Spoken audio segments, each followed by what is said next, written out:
Let's tell the secret origins of Santa Claus. Once upon a time in a faraway place, we follow the journey of one man. While nowadays everybody knows his name, nobody really could tell you much about him or where he came from. And this is the greatest untold story of them all. We see the wanderer arriving in the small town of Grimsvig looking to trade his furs and meats. As the man walks through the town and eventually arrives at the bar, he realizes that there's something wrong about this place. This town used to be busy and full of life, and when he walks into the bar, he sees that there's no men there drinking. As he asks the barkeep what's happening, he's extremely confused because he says that they're all still working in the mines. Used to, everybody would stop work during the Yuletime festival. To make matters worse, he's no longer welcome here, so he finishes his beer and gets up to leave. He steps outside to see that the guards are robbing him of his trades and wares, and they're telling him that everything in Grimsvig now belongs to the Baron. Our wanderer is willing to let all of this go until he sees these guards start to pick on a child. They're telling the kid that toys are outlawed in this land, and even though he just merely has a rock, anything can be a toy in the hands of a child. Man then turns to storm and walk off as he tells them that it's a shame that this once happy town has now become full of thieves and liars, but as he's walking away, the kid asks for his help and gets punished by getting punched in the face. This was a little too much, and with all of his might the man starts lashing out at the armed men, but eventually he falls to their numbers. While the sergeant is wanting to stop his men from brutally assaulting this stranger in their town, the Lord of the land tells him that it's Yuletime and he needs to let the guards have their fun. As soon as they make it past the walls of Grimsvig, our stranger takes off running and the guards begin to hunt him like a wild animal. And eventually they do manage to track their prey. Now he catches an arrow to the shoulder and the men ask him if he has any last words. And he tells them only one as he starts whistling a song. And his wolf Lily comes leaping out of the snow, attacking the men and setting him free. And then thanks his pet for saving his life and wonders what the hell has happened to Grimsvig, a place that used to be full of light and song has now become so dark. But he sighs it off and tells her that it is none of their concern. Back in Grimsvig, we see the Lord of the Land has taken all of the children's toys in this town and offered them up to his son, who can do nothing but smash them for his amusement. He breaks toy after toy, saying that none of them are good enough, none of them entertain him. Now, while the Lord and his family enjoy their Yuletime feast, they speculate that the large hairy man that was in their town earlier has to be dead by now. While the mother is lecturing her son about how he needs to be more grateful for all of the toys and all of the gifts he's been given, we see our stranger out fighting and trying to earn his next meal. That night, eating by the fireside, the man just can't get his mind off of these poor children and how they've had their Yuletime ruined. He thinks of his troubles. He plays a magical tune for his and Lily's enjoyment. In the nearby forest, we see that Lily isn't his only audience. Song has attracted spirits that end up putting him in some sort of trance. As the man awakes the next morning, he sees that he was a lot more busy last night than he ever remembered being. And with a sack full of toys, he wonders to himself what he should do now. A cold, dreary, and snowy night during Yuletime in Grimsvig, a town that is desperately missing the lights, colors, toys, and songs that Yuletime used to bring. But the only songs that can be heard now are the wolves singing outside the town's wall. The guards are standing there in the cold discussing this. We see a single snowball come flying in on the roof above them and begin to roll down. But by the time that they notice one man scaling the wall armed with nothing but a single sack full to the brim with toys, they end up buried in snow. With those two guards out, Klaus has officially came to town. He begins moving silently like a thief in the night, taking out guard by guard, and taunting the others with the unconscious men that he leaves behind.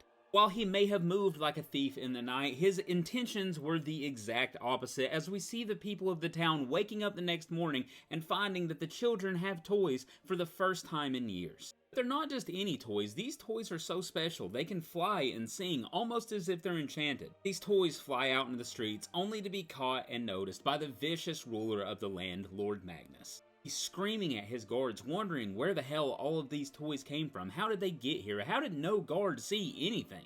Meanwhile, Magnus' son Jonas stands on the balcony looking down at all of the children and is absolutely furious because they are having fun and he's not. But his mother assures him that his father won't let the fun go on for very long. The Lord has his guards rounding up the toys. The townspeople are furious. This is Yuletime and children are always supposed to get toys during Yuletime. Magnus tells them that Yuletime is canceled this year until the miners meet their quota. Klaus listens furiously as he hears the Lord's demands and sees all of his toys and all of his hard work being rounded up and taken away. The Lord is asking everybody in the town that somebody must have seen something. They must know who's behind this. One small child steps up and tells him it's the jeweler niece. The Yuletime spirit itself is the one responsible for this, but Lord Magnus makes sure to tell the small child that there is no such thing. All of the toys have been rounded up and delivered to the Lord's son, but he is furious. He was told that these toys would sing and fly and dance, but for whatever reason, they just won't work for him. He smashes one in front of his mother. He says it's not fair, and he wants to know what is wrong with him. It turns out his mother was too distracted by the small toy bird that he had just destroyed because she was familiar with the maker. She takes it and rushes down the hall to check and see if her suspicions are correct. She opens a box and looks at a toy that she has held on to for years. Questioningly utters one name: Klaus. That night, the Lord's Guard sends out their biggest, baddest, and toughest man in search of the Yuletide spirit.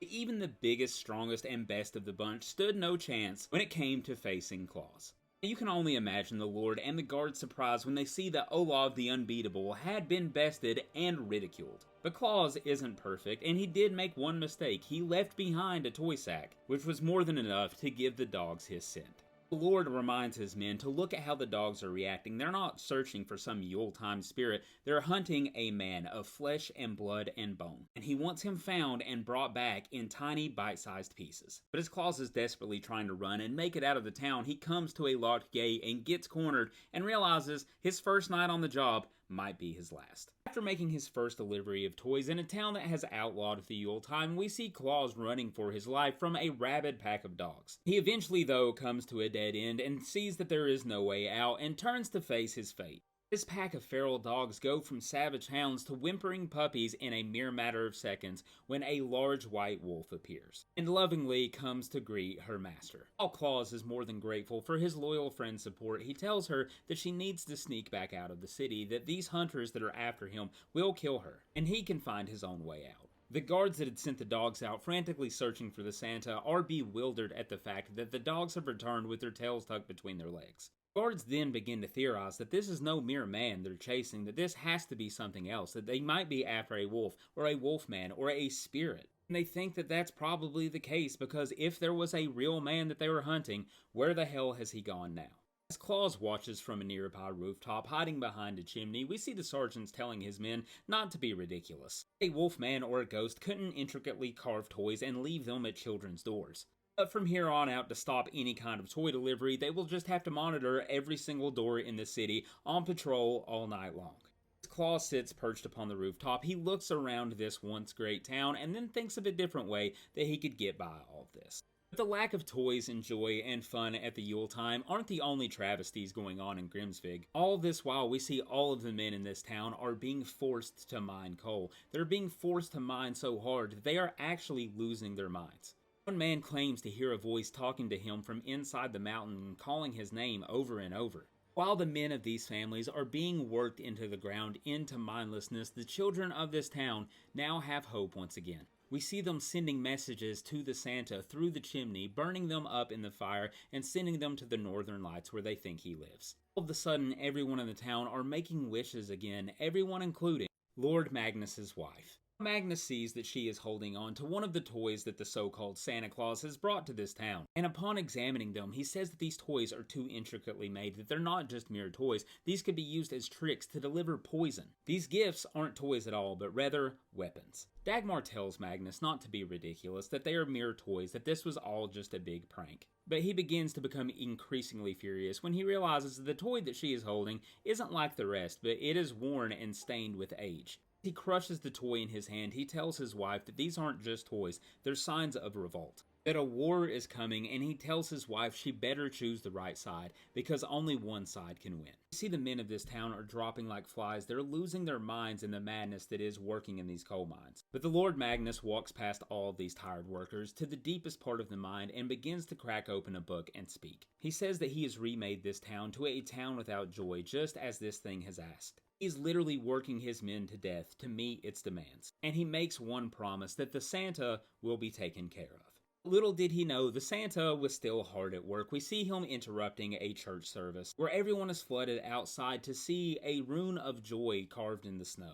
Magnus sees this and is furious. He says there is no decorating at all. No decorating of trees, no Yule logs, no ghost, and no spirits. He says that somebody did this, a person did this, and he wants the Santa to show himself. But as he is going on, a large flaming tree comes crashing down in the middle of town. It turns out all of this commotion has been nothing more than a distraction, so that Klaus can speak to Magnus's wife Dagmar for the first time in years. Once upon a time, in a harsh and frozen tundra, we see a mother desperately clinging on to her infant. While this icy wasteland may have taken her life, somehow, whether it was love or magic, her infant lived. The small child was then rushed to the nearby village, and everyone knew that this baby should have died like his mother. Looking up at the northern lights during the Yuletime festival, there was colors and music and magic in the air, and these people just knew that this child's life was spared for a reason. As the years passed and the boy grew, the story did as well, and the rumors began to spread that the child was saved by the very warmth of his own heart.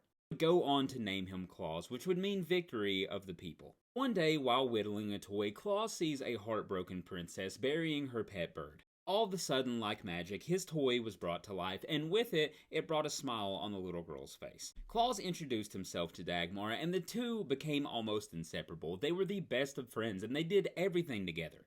Meanwhile, a very jealous Magnus would watch the two of them play out of his window and think that he would do anything, literally anything at all, to make her love him. Somehow, Magnus made his wish come true. Now we see in present day, Klaus has went out of his way to pay his old friend a visit. Dagmar is threatening to sound the alarms and call the guards in on her mysterious visitor. Klaus just had to come and see her for himself to see if the rumors were true, to see if Lady Dagmar of Grimsvig had grown cold and cruel. He assures her that despite whatever her husband has been saying, that he is not here to lead a revolt or a war. People are starving and dying and are joyless in this town, the very people that loved her. She wants to know who the hell he thinks he is to even be able to talk to her like this. And that's when he shows her a gift that he brought to replace something that's been broken. But Klaus's big reveal is met with a swift smack to the face because after all, he killed her father.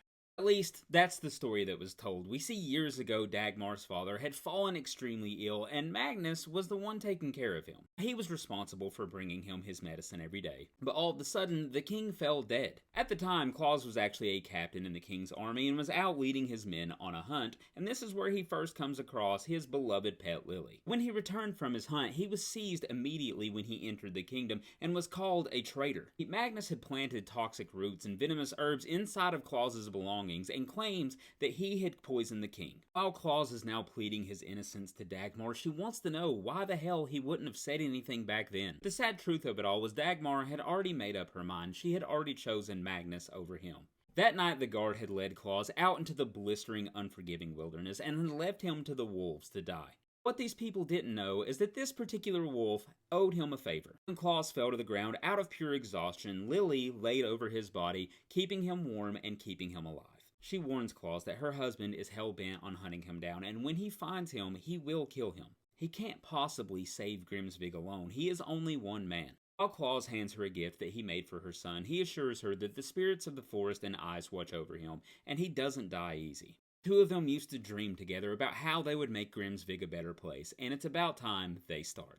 As Dagmar shows her son his new toy and tries to teach him patience and kindness and how to play with fun and imagination. But their short-lived bonding is interrupted when Lord Magnus comes barging in, claiming that they have serious work to do as he sits his son down and forces him to write a letter. He begins writing Dear Santa. He explains that this must be written in a child's hand, and Magnus says that he has a very special wish. We see the evil Lord of Grimsvig, Magnus, deep within the mountainside. He seems to be absolutely devastated over some news he's just received. Meanwhile, his wife is desperately asking their son what book their father has been reading from. What has he done now?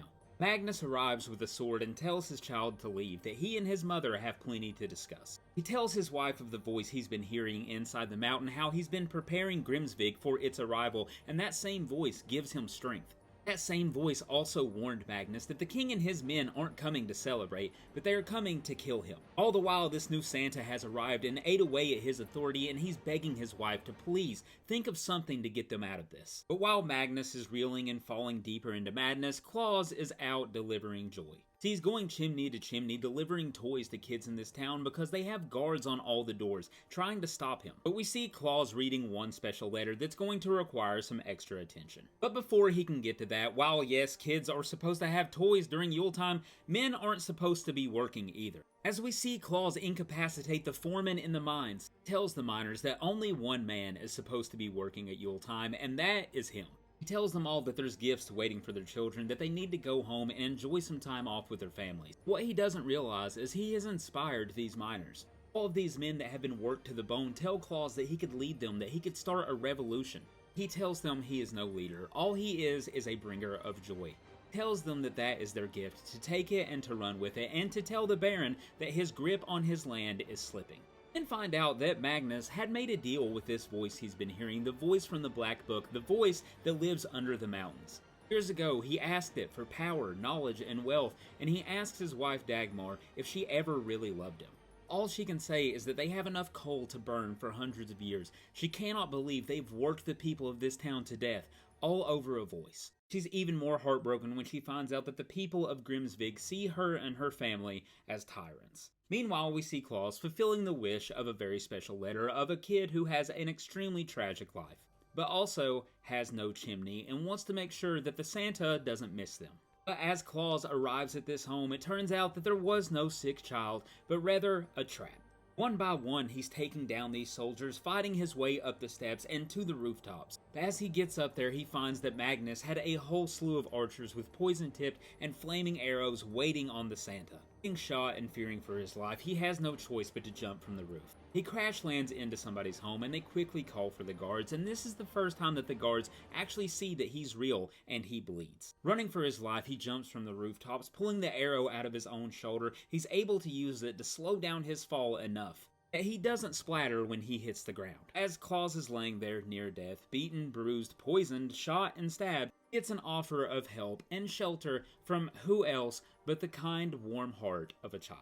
Amidst all of this chaos, Magnus has the guards going around the town collecting the children because they've all been complicit in helping the Santa. But somehow this one little kid found the willpower and the strength to drag Santa out to the woods to safety and to his friend, Lily. Lily and the boy hook Klaus up to the sled and begin to drag him into the deep, dark forest. But Klaus knows as he's fading away that it's into the darkness he must go. We see Klaus being dragged through the wilderness towards his quaint home on the edge of the forest. A small child was actually able to save his life because he has been shot, beaten, bruised, and stabbed for simply trying to bring joy during the Yuletime. Klaus was able to mix together some herbs and create a medicine for the poison that had been used against him. While he's thanking the young Finn Mikkelsen for bringing him out here for saving his life, Finn tells him that he only saved him so that Klaus can save Grimsvig. Finn tells him that his own father is scared to death of a monster that lives under the coal in town, and he asks Klaus if he believes in monsters. He tells him that he's seen spirits in the northern lights. He has seen the shining coming from the trees. And while he's seen plenty of good spirits, he expects that there are bad ones too, especially those that come from the hearts of men.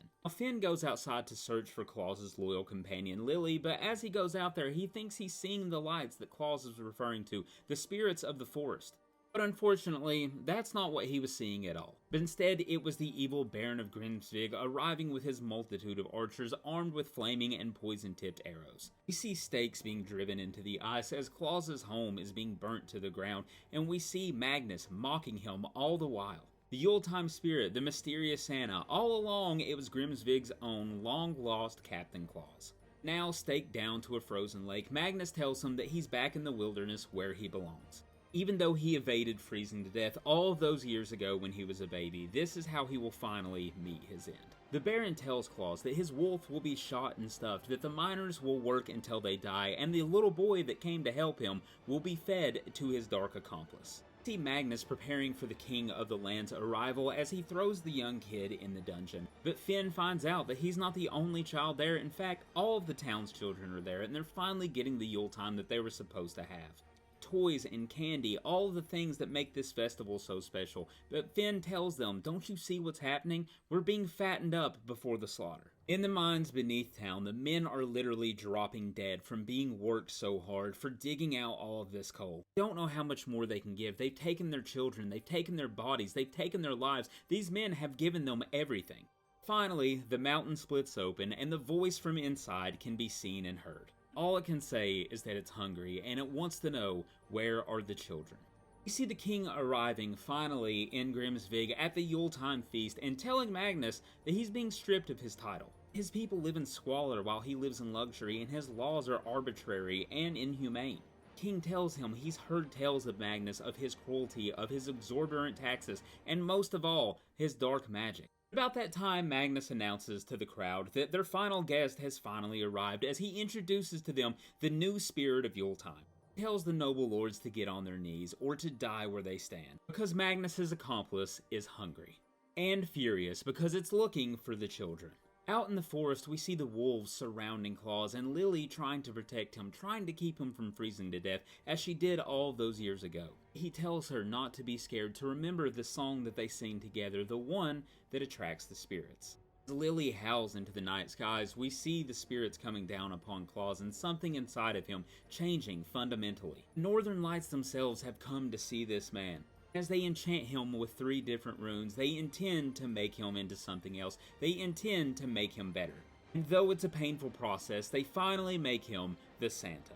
The evil Baron Lord Magnus had released the spirit that lived under the mountains, and Krampus here is on the hunt for the town's children. Magnus is furious because he summoned this monster in order to do his bidding, but he looks in his black book and sees that the monster's picture is no longer there. Turns out that Magnus got played, that his lust for a throne made him turn a blind eye to an obvious trick from a devil. Magnus's wife and the Honorable Lady Dagmar shoots an arrow into Krampus's eye, making him drop their child. Jonas takes off running and then finds all the other children of the town and tells them that they must turn back, because one measly little arrow didn't stop this monster for long.